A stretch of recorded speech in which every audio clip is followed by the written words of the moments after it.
continuamos acá con l- el curso optativa 2 con fundamentos de arquitectura de software. Y ahora nos vamos a empezar a entrar un poco en el concepto y llevándolo también a temas de la vida real. Anteriormente hablamos de ciertos comportamientos que había en la industria, donde habían los famosos arquitectos o dibujantes de cajitas en su momento, los cuales tenían obviamente una responsabilidad muy importante, pero que también, digamos que su trabajo a veces se solía ir más hacia la onda de dibujar cajitas, más allá de pensar en ciertos temas puntuales del sistema, ir a lo importante. Ojo, muchos de estos desarrollos tan extensos llevaban precisamente a tomar ciertas decisiones eh, o a tener en cuenta ciertas decisiones que eran cruciales para el sistema. Entonces no todo está un poco tan malo, ¿sí? Pero podemos llegar a eso sin necesidad de caer en la monotonía o en el excesivo diseño de diagramas. Pensemos que nuestro diagrama es una especie de big picture o de contexto general de una situación o de una plataforma, ¿sí? Esto nos va a ayudar, digamos que de manera gráfica, a entender de una manera rápida cierto flujo o cierto contexto, ¿sí? Pero pues obviamente hay que tenerlo como manera de presentación, más no como manera de detalle de documentación del problema. Aquí venimos y nos enfrentamos ya a otra cosa mucho más importante que simplemente eso. O sea, explicamos el por qué anteriormente, en el video anterior, estuvimos hablando de que eso conllevaba tener tiempos excesivos a la hora de construir software y que nos podía traer unos sobrecostos grandísimos. También varios temas de generar valor para el cliente. En este caso, vamos a otro tema ya más, un poco más preocupante, y es el tema como lo que pasó con la historia del Boeing 737 MAX, que es la muestra en que la arquitectura de software no es solamente un ejercicio abstracto. Cuando un sistema automatizado influye previamente en la operación crítica, una decisión, por ejemplo, de diseño que puede afectar la seguridad, la confianza y también obviamente las personas que están envueltas en ello. En este caso, por eso hay que hablar de que la arquitectura implica hablar también de responsabilidad, supuestos también que aceptamos y que partimos de ello, qué información usamos y qué mecanismos de protección decidimos incluir para ciertas decisiones. En este caso tenemos un sistema crítico que es un avión donde van no solamente personas, pueden ir un montón podemos agregarle un montón de temas materiales, podemos agregarle también animales, podemos también decir que no solamente es el avión, sino lo que puede hacer impactar el avión, es decir, si hay un accidente, si empieza a despedazar, si empieza a estallarse, si se estrella contra algún lado, va a afectar a un montón de cosas, ¿sí? Desde cosas mínimas hasta daños mínimos materiales, hasta pérdidas humanas, no solamente de las personas que van en el avión, sino también de las personas que están, digamos que en la parte terrestre, ¿cierto? Entonces un avión representa un sistema muy complejo y crítico y una decisión de software puede afectar realmente la operación física y la seguridad de estos usuarios. Entonces, tenemos el caso del Boeing 737. En los accidentes del 2018 y del 2019, el sistema de MAX podía recibir información de un único sensor de ángulo de ataque. Al no contar previamente con una redundancia suficiente ni con una validación adecuada entre fuentes, una lectura incorrecta podía activar una respuesta automática peligrosa. ¿Qué quiere decir esto? Que podríamos decir que una de las lecciones que nos deja esto a nivel en nuestra parte de arquitectura es que em, no solamente reducir la tragedia como tal a un error de programación o algo así, no, no, no. Es precisamente que el problema estuvo relacionado con decisiones de sistema, dependencia de una fuente única, supuestos como tal, no, muchos supuestos de estos no suficientemente cuestionados y controles de seguridad insuficientes. Aquí vamos a un ejemplo que también podríamos llevarlo a otro escenario. Estamos haciendo un software de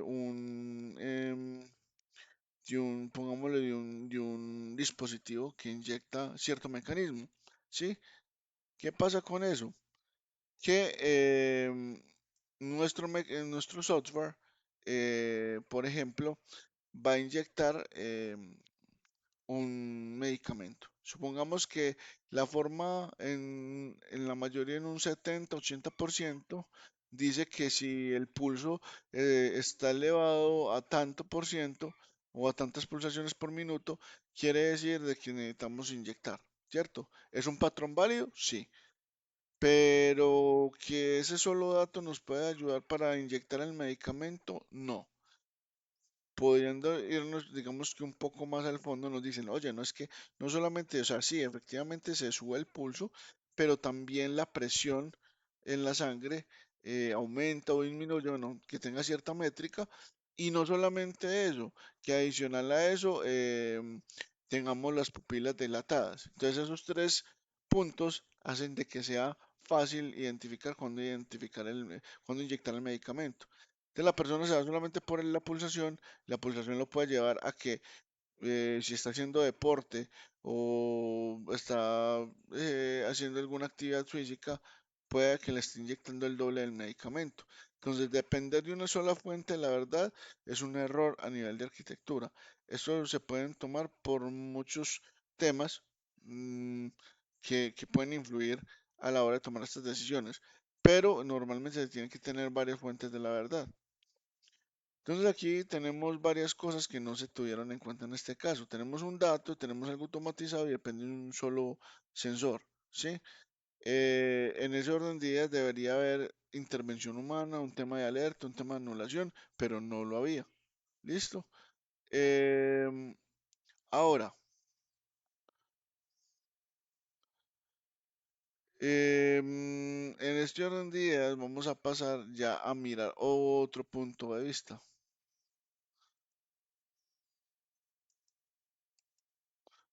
Y es que solamente, no fue un bug solamente.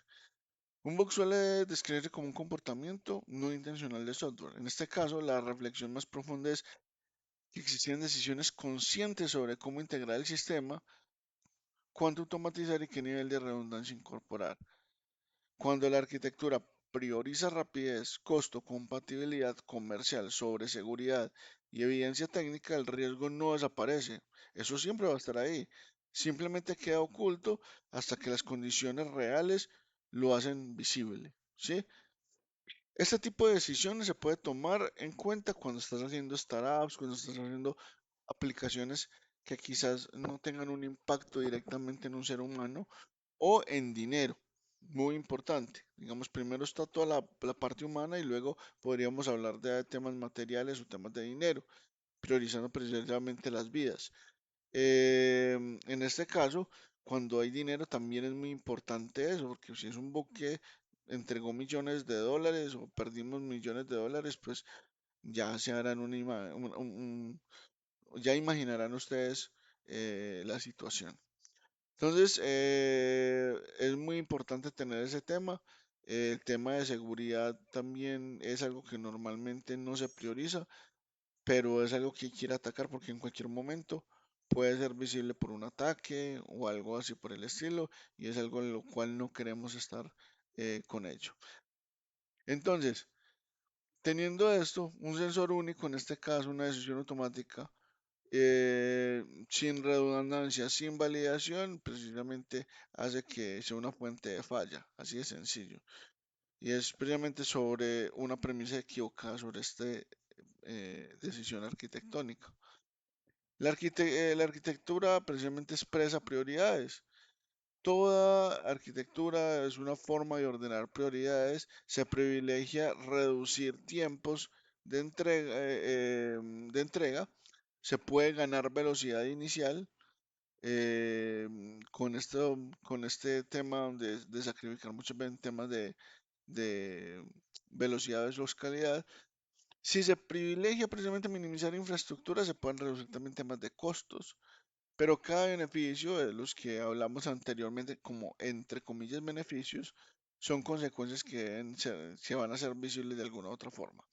Es decir, cuando estamos trabajando con algo pequeño, algo solventado, podemos hacerlo, pero a medida que vayamos teniendo más y más usuarios, estos temas hay que minimizarlos porque sacrificar calidad en este caso puede introducir nuevos bugs.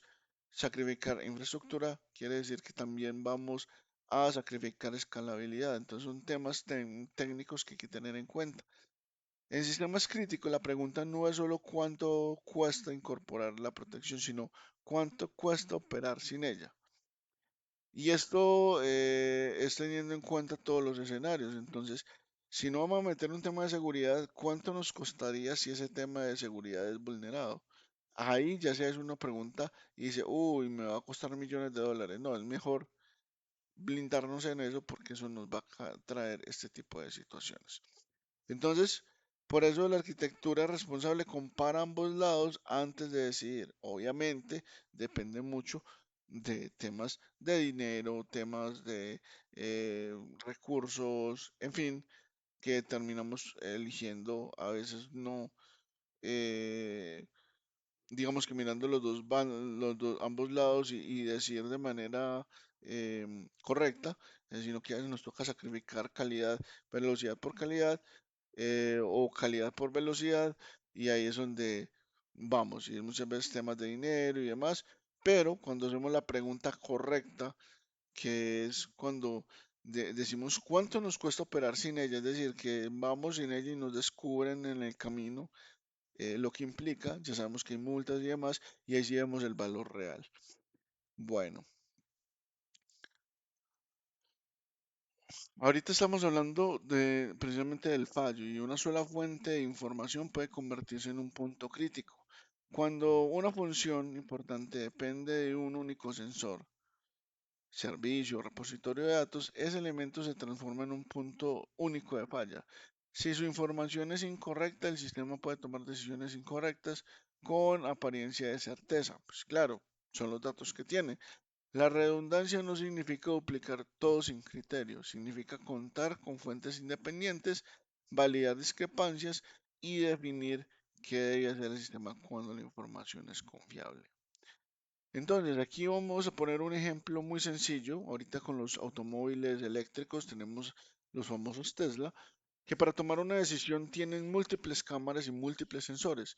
Es decir, una sola decisión del piloto automático o de su sistema, a pesar de que sea automatizado, permite una intervención humana.